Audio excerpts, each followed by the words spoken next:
Salut la commu, je viens de trouver sur YouTube une vidéo de Jean-Marie qui nous explique l'expérience originale de Ernst Lecher, les fils de Lecher. C'est une vraie dinguerie cette vidéo. Vous allez voir l'explication exacte de comment fonctionnent les fils de Lecher. Vous allez comprendre évidemment comment fonctionne votre antenne de Lecher, mais en plus de ça, vous allez vraiment comprendre pourquoi le mode Dual I est tellement important. Enfin, en tout cas, pour moi, je vais commencer à faire le montage pour vous expliquer toute cette vidéo de Jean-Marie. Merci encore Jean-Marie, je t'adore. En tout cas, si vous avez des questions, n'oubliez pas de les mettre en commentaire. Retrouvez-nous sur Facebook, retrouvez-nous sur notre site internet vetdistri.com. Et en tout cas, maintenant, moi, je vais préparer tout ça. Vous, le stylo, le bloc-notes pour prendre des notes sur comment fonctionne votre antenne de Lecher. Et bien maintenant, on bosse et c'est à vous de prendre des notes. À toutes!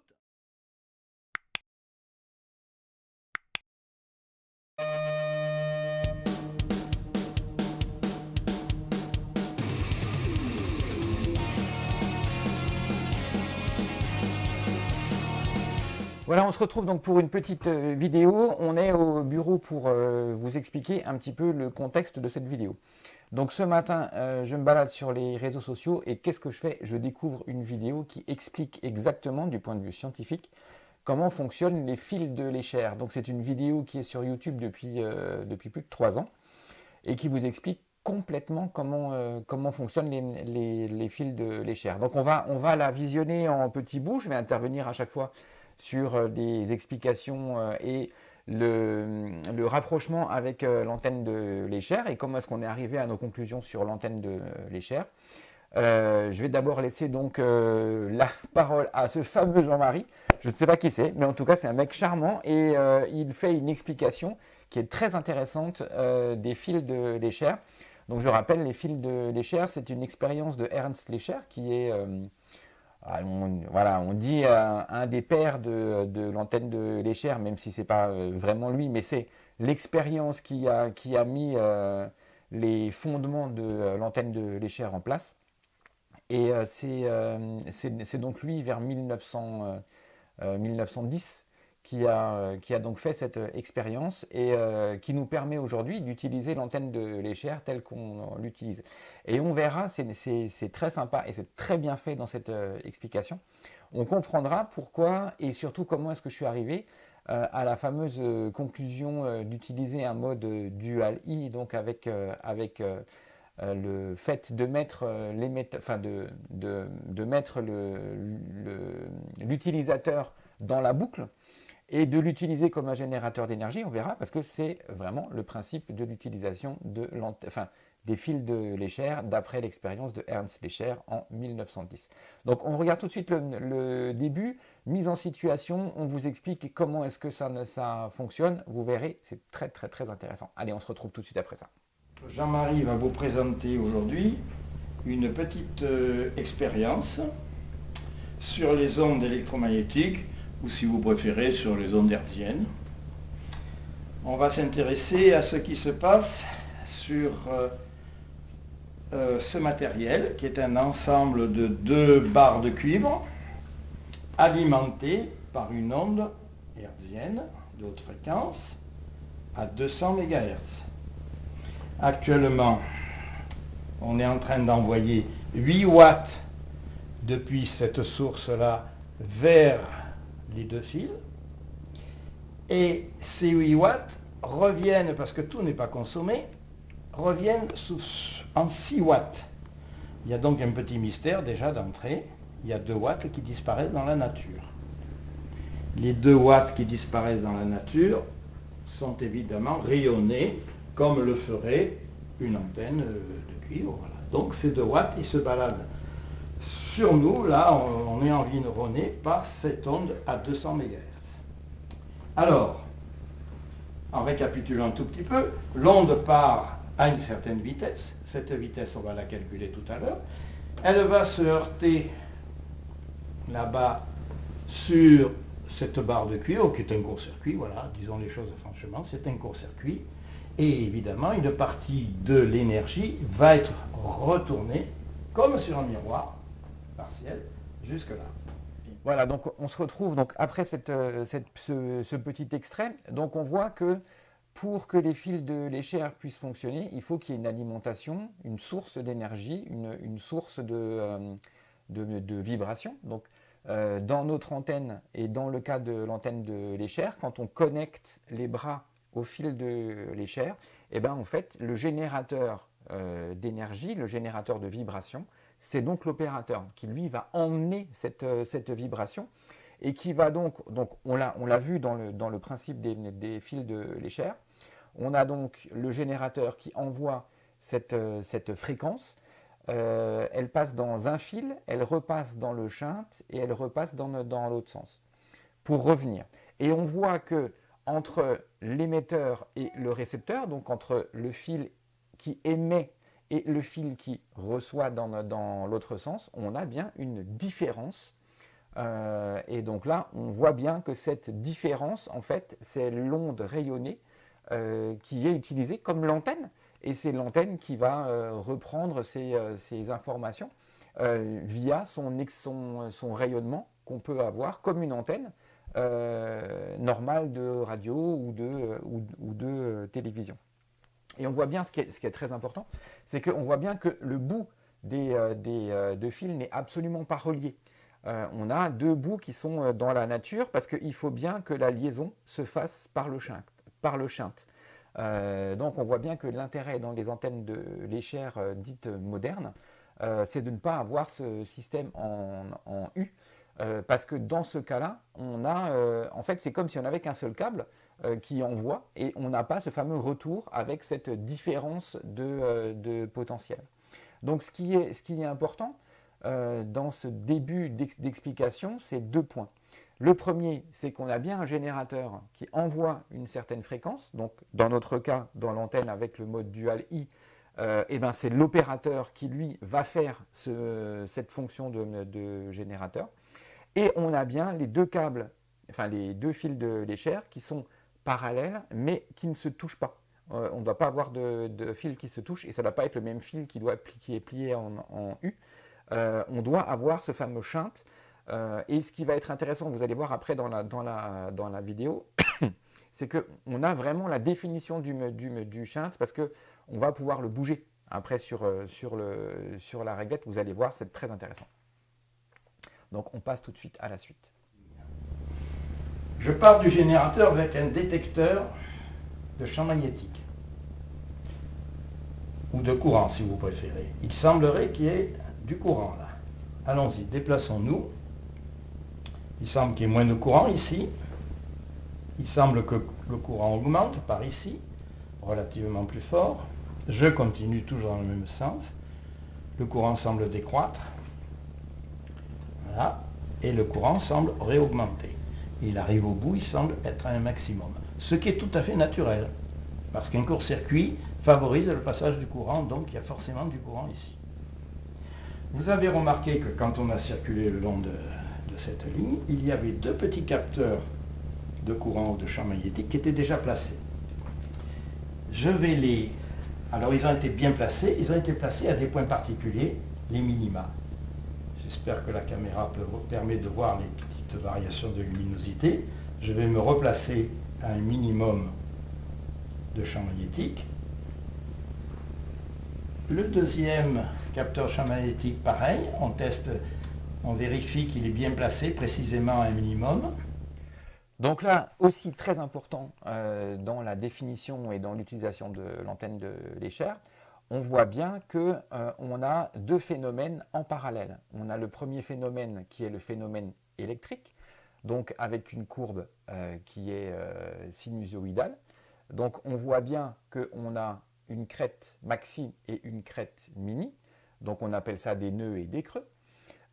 Et on a bien ce dessin de crête. Et chose intéressante qu'on a aussi, c'est qu'on a sur la valeur d'un quart de fréquence, on a un décalage entre la partie électrique donc, qui est en haut et la partie magnétique qui est en bas, décalée d'un quart de période. Donc on voit bien qu'on a ces deux phénomènes qui travaillent en parallèle Et on a bien ces deux phénomènes qui sont très importants. Donc pour avoir un phénomène électrique, eh ben, il faut bien qu'on ait une source d'énergie. Pour avoir ce phénomène magnétique, il faut qu'on ait l'ensemble de la résonance de l'individu qui se mêle au système pour pouvoir travailler en synergie, en symbiose, les deux éléments et de pouvoir ainsi capter ce qui se passe dans l'univers et dans, comment est-ce qu'on pourrait dire ça, dans la périphérie de travail de la personne qui utilise l'antenne de l'Escher. Donc on continue, et là on va voir, il va commencer à parler des champs orthogonaux, et là c'est très intéressant de regarder, donc regardez bien la suite. Et voyons un petit peu le mécanisme général. Quand deux ondes circulent en sens inverse, ben elles se chevauchent. Elles sont sur les mêmes câbles, elles se chevauchent. Ce qui donne une allure de courant et de tension avec des maxima et des minima. Souvent on parle de ventre et de nœud. Ici, on va parler du champ électrique qui présente donc des maxima et des minima, et en même temps du champ magnétique, et vous voyez que les deux systèmes d'ondes se ressemblent bien, mais sont alternés au niveau des maxima et minima. Quand vous avez un minima de champ électrique, vous avez un maxima de champ magnétique, et vice-versa. C'est ce qu'on va essayer de montrer. Juste un petit détail, on regarde d'abord la coupe du système à deux barres. Ces deux barres de cuivre parallèles, on les a coupées et on voit transversalement ce qu'il se passe. Le champ électrique, c'est les lignes continues, orientées dans ce sens. Les lignes pointillées, c'est le champ magnétique qui entoure les fils. Voilà. Et ça forme un système, comme on dit, de champs orthogonaux. En tous les points de cette figure, le croisement de deux lignes, c'est toujours un angle droit.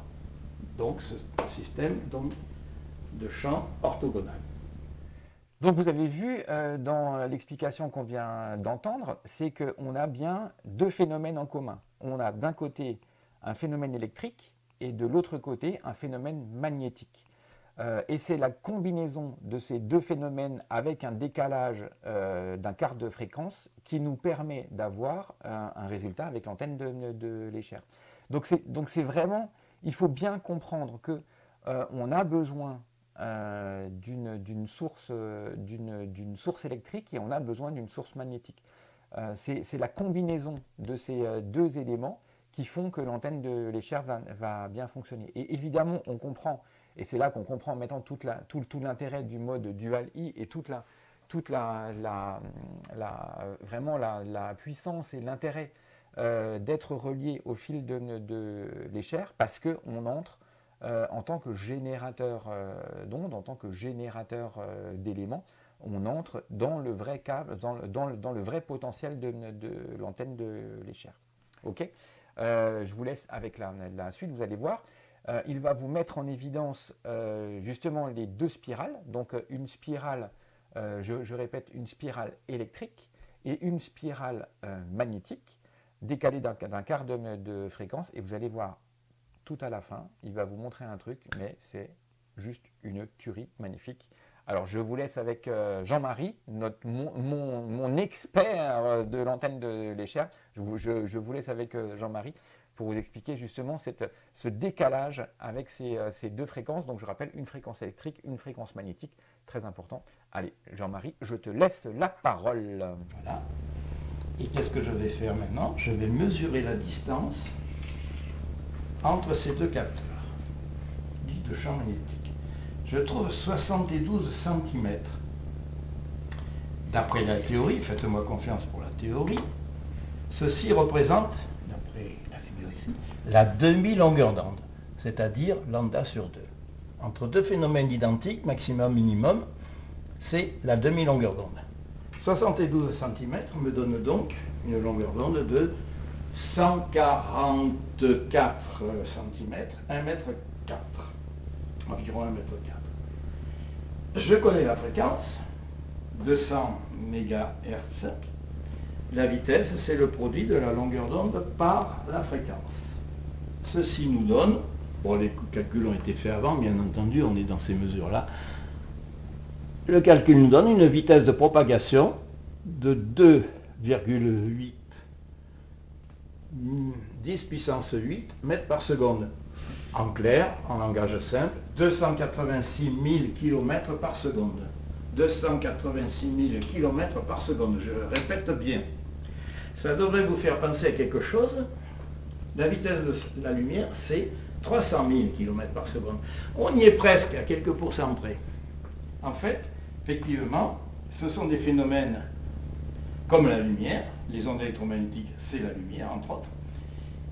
Dans le vide, elle se déplace à 300 000 km par seconde. Dans un milieu conducteur, il y a un ralentissement dû à la propriété matérielle du système. Et nous avons mesuré donc une vitesse de 286 000. Ok, donc là, on a bien vu donc, une explication justement sur les deux courbes. Mais on a aussi eu une petite explication mathématique, donc avec le calcul que vient de faire Jean-Marie. On voit bien donc, que cette vitesse de la lumière avec le magnétisme est très imbriquée. C'est quelque chose d'important parce que le magnétisme est une source et une fréquence de lumière. Donc c'est très important pour nous en thérapie de bien comprendre que l'utilisation du magnétisme et l'utilisation des références à la lumière, c'est pour ça qu'on a la référence au chakra, c'est pour ça qu'on a la référence aux couleurs, c'est pour ça que la lumière du soleil et la lumière de la lune est tellement importante dans les soins et dans les éléments qu'on peut mettre en place en géobiologie, en magnétisme, en radiesthésie, tout ça. Donc on sent que tout ça est vraiment imbriqué et là on a vraiment une explication scientifique de comment cette imbrication peut être utilisée. Évidemment, on a vu que le calcul ne tombe pas pile poil, mais c'est normal parce que le déplacement de la lumière à 300 000 km/h, en fait, c'est un déplacement en milieu neutre, donc dans l'espace par exemple, où il y a quasiment pas de frottement, ou même où on considère que le frottement est négligeable, alors que quand on passe dans des tiges de cuivre ou de laiton, eh bien évidemment, on a les pertes de charge dues au transfert de la matière. Mais très intéressant, donc retenez bien quelque chose, c'est que le magnétisme est en association complète avec la fréquence de la lumière. Donc c'est un des fondements aussi de notre utilisation du magnétisme et de notre utilisation des énergies. Cette association qu'il y a entre l'énergie et la lumière et le magnétisme. C'est deux univers qui se frottent et qui sont ensemble les deux. Je vous laisse avec Jean-Marie pour la suite. Alors, on va faire une petite expérience maintenant. Je vais enlever le court-circuit. Je ne touche pas mes deux capteurs qui indiquent les minimums de champ magnétique. Je démonte le court-circuit. Observez bien les deux capteurs. Qu'est-ce qui s'est passé? Ils se sont rallumés. Preuve que, probablement, ils sont plutôt sur un maximum.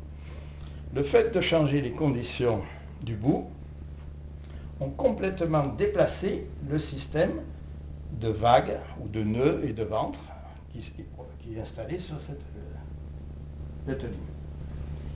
Bien, vous venez d'assister à ce qu'on appelle des ondes stationnaires. Nous avons des ondes stationnaires, c'est-à-dire le chevauchement d'une onde qui va dans un sens avec celle qui revient dans l'autre sens. Les calculs montrent que, donc comme tout à l'heure on l'a dit, il y a installation géographique de maxima et de minima. On se souvient aussi que si le champ magnétique est maximum, le champ électrique sera minimum. Là, il semble qu'il n'y ait pas de champ électrique. Allons voir s'il y en a ailleurs. Oui, il semble qu'il y en ait ailleurs. Je ne sais pas si ça se voit bien sur la caméra, ça. Voilà, je vous remercie d'avoir eu la patience de m'écouter. Donc dans cette partie-là, on vient de voir, donc Jean-Marie a enlevé le curseur ou le shunt du bout du système. Et on avait vu que quand on avait le curseur, on avait un système qui était mis en place donc avec une vague électrique et une vague magnétique décalée d'un quart de fréquence qui était figée.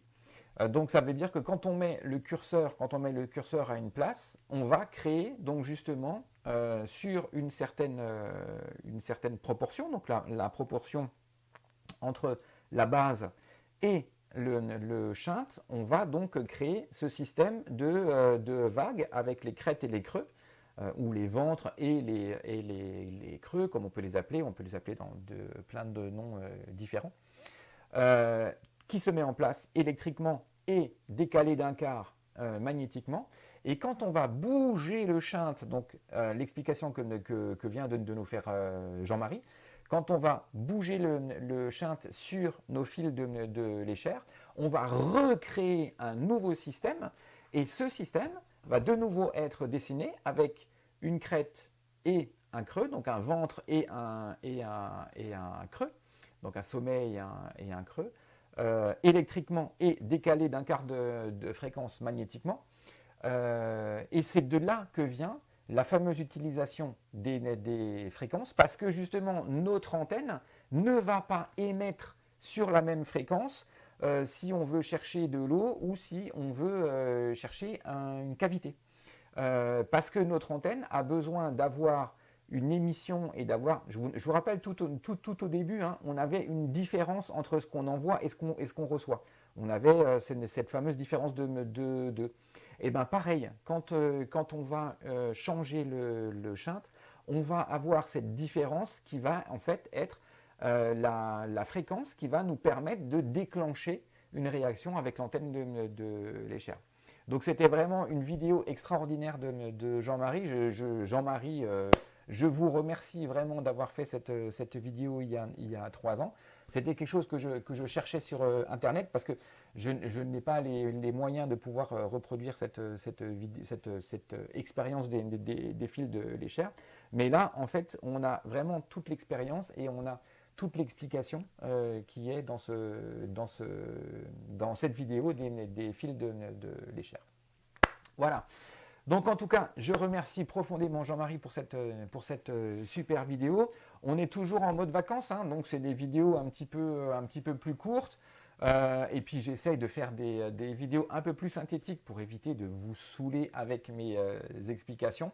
En tout cas, je vous remercie d'avoir suivi cette vidéo. Vous trouverez toutes les informations pour nous retrouver soit sur notre site vetdistri.com pour trouver tous les produits que nous avons à la vente, les antennes de l'échelle et les accessoires pour antennes de l'échelle.